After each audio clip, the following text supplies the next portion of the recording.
ఓం నమో నారాయణాయ, ఓం నమ శివాయ, శ్రీమాత్రే నమ. ఏబిఎన్ వీక్షకులందరికీ శుభాశీస్సులు.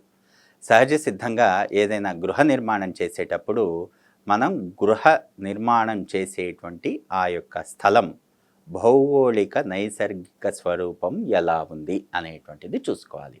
అంటే ఎత్తు పల్లాలు ఏ విధంగా ఎటు నుండి ఎలా ఉన్నాయి అనేటువంటిది చూసుకోవాలి.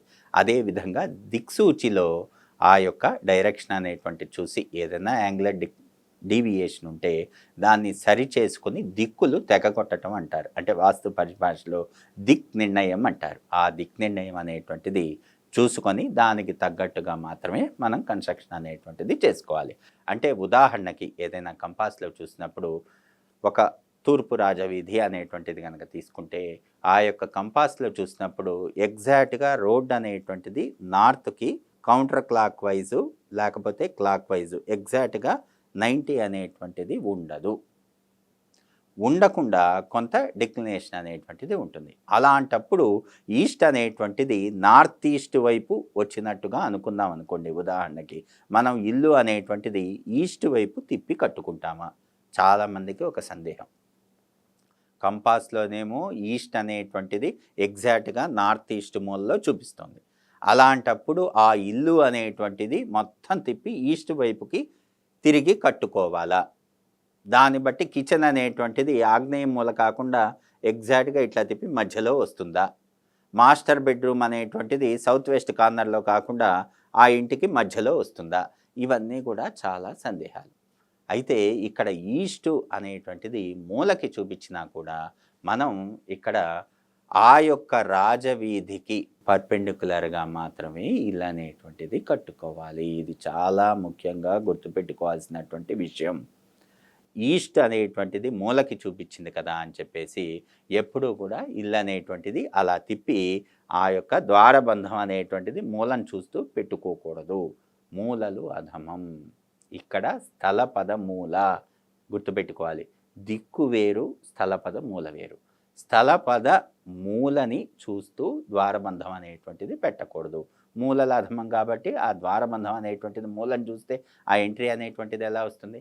ఆ కాంపౌండ్ గేట్ అనేటువంటిది మూలలు పెట్టలేం కదా, ఎందుకంటే పక్కన వాళ్ళ స్థలం ఉంటుంది, ఇటువైపు ఏమో మొత్తం ఖాళీ ఉంటుంది. మూలల్లో ద్వారబంధం కాంపౌండ్ గేట్ అనేటువంటిది రాదు. కాబట్టి అదంతా కూడా ప్రస్తుతానికి తప్పు అని చెప్పేసి మనం నిర్ధారణ చేసుకోవాలి. మూల అనేటువంటిది అసలు ఉపయోగంలోకి తీసుకోకూడదు. అందుకే ఏకస్థితిలో మనం డివిజన్ చేసినప్పుడు కూడా పిశాచ స్థలం అని చెప్పేసి వదిలిపెడతాం.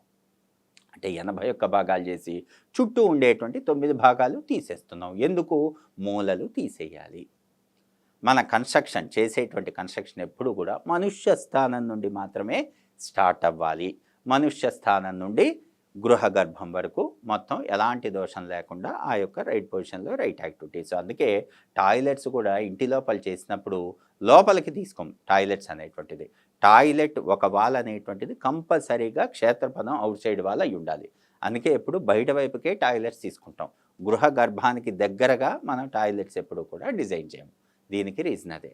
కాబట్టి మనం ఏది చేసినా కూడా మూలలు అనేటువంటివి పడకుండా, మూలలు అనేటువంటివి దిక్కు డీవియేట్ అయినా, దాన్నే దిక్మూడము అంటాం, డీవియేట్ అయినా కూడా ఆ యొక్క ఇల్లు అనేటువంటిది ఎప్పుడూ కూడా తిప్పి కట్టుకోము. రాజవీధికి పర్పెండిక్యులర్గా మాత్రమే మనం కట్టుకుంటాం. మనం ఎదుటి వ్యక్తిని ఏ విధంగా అయితే చూస్తున్నామో ఇంటి నిర్మాణం చేసిన తర్వాత అక్కడ గడప దగ్గర నుండి చూస్తే ఆ యొక్క రాజవీధి కూడా ఆ కంటి చూపుకి పర్పెండిక్యులర్గా ఉండాలి. ఇందులో ఏమాత్రం డీవియేషన్ ఉండకూడదు.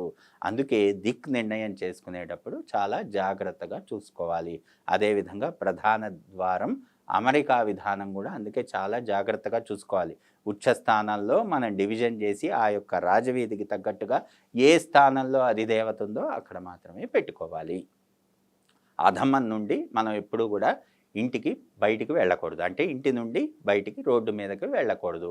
అందుకే ద్వారబంధ నిర్ణయం అనేటువంటిది చాలా చక్కగా జరగాలి. అదేవిధంగా ఉపద్వారాలు కూడా చాలా జాగ్రత్తగా అధమంలో పెట్టకూడదు. కొన్ని ఇళ్ళు చూస్తూ ఉంటాం, అధమ స్థానంలో ఆ పర్టికులర్ రూమ్కి పెడుతూ బయటకు వెళ్తూ ఉంటారు. అలా పొరపాటున కూడా పెట్టకూడదు. అందుకే వీధి చూపు చూసేటప్పుడు కూడా అధమంలో వీధి చూపు ఉన్నది మనం పొరపాటున కూడా తీసుకోము. ఇక్కడ ఉచ్చలోనే వీధి చూపు ఉన్నది మాత్రమే మనం ఇంటి నిర్మాణానికి శ్రేయస్కరము అంటున్నాం. ఎందుకు? అధమ స్థానంలో ఉంటే ఇంటి యజమానికి, యజమానురాలకి, ఆ యొక్క గృహస్థులకి కలిసి రాదు. ద్వారబంధం అనేటువంటిది మనకి వాస్తు పురుషుడికి హృదయం ఎలాంటిదో, ఊపిరితిత్తులు ఎలానో అలా ఒక ఇంటికి ప్రధాన ద్వారం, సింహద్వారం అనేటువంటిది అంత ఇంపార్టెంటు. ఇందులో ఏమాత్రం అతిశయోక్తి లేదు. కాబట్టి ఆ యొక్క నిర్మాణం ఏ విధంగా చేస్తున్నాం, అందుకే స్థిర వాస్తు పురుషుడు అంటున్నాం. స్థిర వాస్తు పురుషుడు తల ఈశాన్యంలో పెట్టి కాళ్ళు నైరుతిలో పెట్టినప్పుడు మర్మస్థానాల్లో ఎలాంటి పిల్లర్స్ లేకుండా మనం ఆ యొక్క ఇంటి కన్స్ట్రక్షన్ అనేటువంటి చేస్తున్నాం. ఇక్కడ మర్మస్థానాలు అంటే ఏమిటి? అంతకుముందే చెప్పాను. ఏకస్థితిలో ఎక్కడైతే డయాగనల్గా మనకి ఆ యొక్క భాగాలు ఇంటర్సెక్ట్ అవుతున్నాయో అక్కడ మర్మస్థానాలు అనేటువంటివి వస్తున్నాయి. మర్మస్థానాల్లో పొరపాటున కూడా ఆ యొక్క సంపు కానీ, లిఫ్ట్ కానీ, సెప్టిక్ పిట్ కానీ, అదేవిధంగా ఇంకేమన్నా గుంతలు కానివ్వండి, పిల్లర్స్ కానివ్వండి, ఏమీ రాకూడదు. అక్కడ నుండి భీములు కూడా పాస్ అవ్వకూడదు. మర్మస్థానాలు వాస్తు పురుషుడికి చాలా జాగ్రత్తగా చూసుకోవాలి.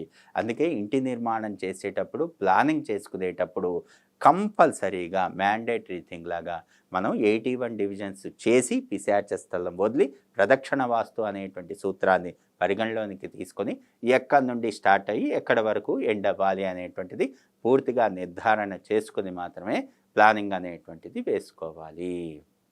సకల జన సుఖనో భవంతు. స్వస్తి.